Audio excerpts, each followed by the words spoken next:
তো আবার একটা নতুন ভিডিওতে আপনাদেরকে সকলকে স্বাগত জানাচ্ছি। তো আজকের ভিডিওটা খুব ইন্টারেস্টিং হতে চলেছে, কারণ আজকে যে ভিডিওতে আপনার কাছে আলোচনা করব, আপনাদের ফেসবুক পেজ বা প্রোফাইলে যদি আপনাদের কপিরাইট স্ট্রাইক কেউ দিয়ে থাকে এবং ফেক কপিরাইট স্ট্রাইক যদি দিয়ে থাকে বা স্ট্রাইক এসে থাকে, তাহলে কিন্তু আপনারা সেই স্ট্রাইকটা কীভাবে হাঁটাবেন এই ভিডিওতে আমি আপনার কাছে তুলে ধরবো। যদি কেউ আপনাকে ফেক কপিরাইট স্ট্রাইক দিয়ে থাকে, তাহলে সেটা কীভাবে কিন্তু ফেসবুক টিমকে আপিল করবেন, বা আপনি যদি কোনো মুভি সেই ক্লিপস আপনি ফেসবুকে লোড করে থাকেন এবং আপনাকে যদি কেউ কপিরাইট দিয়ে থাকে সেই কোম্পানি, তাহলে সেটা কীভাবে রিমুভ করবেন সেই কপিরাইট স্ট্রাইকটা, এই ভিডিওতে আপনাদেরকে সম্পূর্ণ স্টেপ বাই স্টেপ একদম বাংলাতে আপনাদেরকে দেখিয়ে দেবো। তো আপনারা ভিডিওটার সঙ্গে থাকবেন, আর যারা চ্যানেল নতুন তারা চ্যানেলটাকে সাবস্ক্রাইব করে অবশ্যই সাপোর্ট করবেন। যে কাজটি করতে হবে, তিনটি প্রথমে কাজ করতে হবে। তো সবথেকে প্রথমে আপনার যে কাজটি করতে হবে, এখানে কিন্তু আপনি যে প্রোফাইলটা আছে সেখানে কিন্তু ক্লিক করবেন। সেখানে ক্লিক করতে আপনার কাছে এরকম একটা ইন্টারফেস চলে আসবে।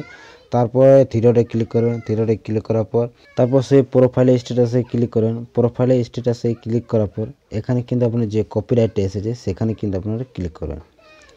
তো সেখানে ক্লিক করতে এরকমভাবে কিন্তু আপনার কাছে আসবে। সি ডিটেলসে ক্লিক করবেন না, সি অপশানে ক্লিক করার পর এরকমভাবে ইন্টারফেসটা আসার পর সবদিকে উপরে যেটা আছে ইমেল দি রিপোর্টার, এখানে কিন্তু আপনারা ক্লিক করবেন। এখানে ক্লিক করতে এখানে যে আছে কপিরাইট রিপোর্ট নাম্বার, এই কপিরাইট রিপোর্ট নাম্বারটা কিন্তু এটা কিন্তু কপি করে রাখবেন। এটা কপি করে রাখলেন। তারপর নেক্সট স্টেপটা হচ্ছে যে ভিডিওতে কপিরাইট এসেছে সেটার কিন্তু একটা স্ক্রিনশট রেখে নেবেন। এই দেখতে পাচ্ছেন এটা। তো এখান থেকে একটা স্ক্রিনশট নিয়ে নেবেন। আমি এখন এখান থেকে একটা স্ক্রিনশট নিয়ে নিয়েছি। আমি এখন একটা স্ক্রিনশট নিয়ে নিলি। এরপর আমাদের যে কাজটি করতে হবে 3 নম্বর স্টেপটা, তো এরকম নিচের দিকে আসবেন। নিচের দিকে আসার পর এখান থেকে দেখুন কপি লিঙ্ক, আপনার যে প্রোফাইল বা পেজের লিঙ্কটা আছে সেটা কিন্তু কপি করে রাখবেন। ঠিক আছে, এই তিনটা আপনারা সবথেকে প্রথমে কাজটি করবেন। তারপর যে আমরা আপনাদেরকে যে স্টেপটা বলছি সেটা কিন্তু ফলো করুন একদম সঙ্গে, ভিডিওতে সবাই সঙ্গে থাকবেন। স্কিপ করলে কিন্তু কাজটি হবে না। তো সবথেকে প্রথমে আপনার যে প্রোফাইলটা আছে সেই প্রোফাইল লোগোতে ক্লিক করবেন। সেই প্রোফাইল লোগোতে ক্লিক করার পর এখানে সি ড্যাশবোর্ডে ক্লিক করতে পারেন বা থ্রিডটে ক্লিক করতে পারেন, সেম প্রসেসে কাজ করবে। তো আমি এখন সি ড্যাশবোর্ডে ক্লিক করেছি। সি ড্যাশবোর্ডে ক্লিক করার পর নিচের দিকে একটু স্ক্রল করবেন। নিচের দিকে স্ক্রল করার পর এখানে দেখতে পাবেন সি অল, এই সি অলে কিন্তু ক্লিক করবেন। এখানে দেখতে পাচ্ছেন প্রোফাইলের রেকমেন্ডেশন, এই যে দেখতে পাচ্ছেন এখানে কিন্তু আপনারা ক্লিক করবেন। এখানে ক্লিক করতেই আপনার কাছে প্রোফাইল স্ট্যাটাস আছে, সেই প্রোফাইল স্ট্যাটাসে ক্লিক করবেন। প্রোফাইল স্ট্যাটাসে ক্লিক করার পর আপনাদের যতগুলিতে স্ট্রাইক এসেছে, যতগুলি ভিডিওতে, সেই ভিডিওগুলো কিন্তু দেখাবে। এখানে দেখতে পাচ্ছেন আমার কিন্তু সেই প্রোফাইলে 2টা স্ট্রাইক এসেছে, দেখতে পাচ্ছেন সেই 2টা স্ট্রাইক এখানে শো আছে। আপনাদেরও যটা স্ট্রাইক থাকবে তটা স্ট্রাইক কিন্তু শো হবে। তো যেটা আপনি রিমুভ করতে চান বা যেটা আপনার ফেক স্ট্রাইক, সেটাতে কিন্তু আপনি ক্লিক করবেন। তো আমি এখন সেটাতে ক্লিক করছি। তো দেখতে পাচ্ছেন আমার এখন সেই ভিডিওটা আমাদের সামনে কিন্তু চলে এসেছে। এরপর এখানে দেখতে পাচ্ছেন এরকমভাবে এসেছে। তো সব থেকে নিচে দেখতে পাবেন সি অপশান, এই অপশানে কিন্তু আপনারা ক্লিক করবেন। সি অপশানে ক্লিক করার পর আমরা এখন আপিল করব, কারণ এটা আমাদের ফেক স্ট্রাইক বা আমাদের এটা কপিরাইট স্ট্রাইক চলে এসেছে। আমরা এখন ইউটিউব টিমকে জানাবো আমাদের এটা ফেক স্ট্রাইক বা আপিল কীভাবে করব। তো আপিল করার জন্য এখানে কিন্তু ক্লিক করতে হবে। এখানে দেখতে পাবেন সাবমিট অ্যাড আপিল, এখানে কিন্তু আপনারা ক্লিক করেন।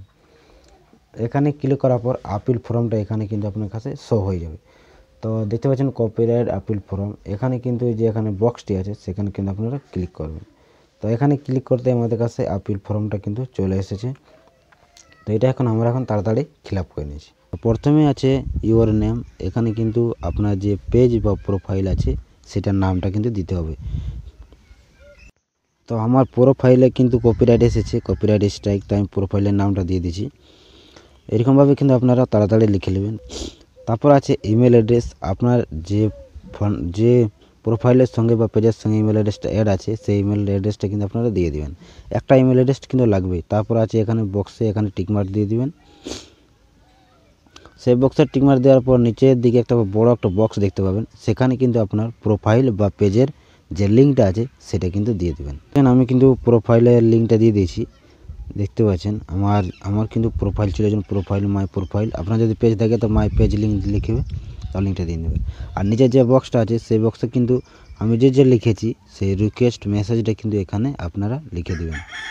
আর নিচে আছে কন্ট্যাক্ট কপিরাইট নাম্বার, এখানে কপিরাইট একটা নাম্বার আছে যে নাম্বারটা খালি সেই নাম্বারটা কিন্তু এখানে দিয়ে দেবেন। দেওয়ার পর আছে ক্লোজ ফাইল, এই ক্লোজ ফাইলে কিন্তু আপনারা ক্লিক করবেন। যে স্ক্রিনশটটা আমরা করে রেখেছিলি সেই স্ক্রিনশটটা কিন্তু এখান থেকে সিলেক্ট করে নেবেন। তো আমি এখন সিলেক্ট করে নিয়েছি। তারপর নিচের দিকে একটা দেখতে পাবেন বক্স, সেই বক্সে কিন্তু টিকমার্ক দিবেন। টিকমার্ক দেওয়ার পর নিচের দিকে এখানে কিন্তু সিগনেচার, আপনার ডিজিটাল একটা সিগনেচার কিন্তু দিয়ে দিবেন। আপনার পেজ হলে পেজের নামটা এখানে লিখে দিবেন, আর প্রোফাইল হলে প্রোফাইলের নামটা আমি এখন লিখে নিয়েছি। এরপর আমি সেন্ডে ক্লিক করব, সেভে। এখানে আমি সেন্ডে ক্লিক করছি। সেন্ডে ক্লিক করতে এখানে কিন্তু আমাদের যে ইমেল অ্যাড্রেসটা ছিল, যে ইমেলটা দিয়েছি সেই ইমেলে কিন্তু 6টা নাম্বার এসেছে, সেই নাম্বারটা এখানে কিন্তু আমাদের টাইপ করতে হবে। তারপর কিন্তু কনফার্মে ক্লিক করতে হবে। তো আমি এখন টাইপ করে দিয়েছি, এরপর কিন্তু কনফার্মে আমি ক্লিক করব।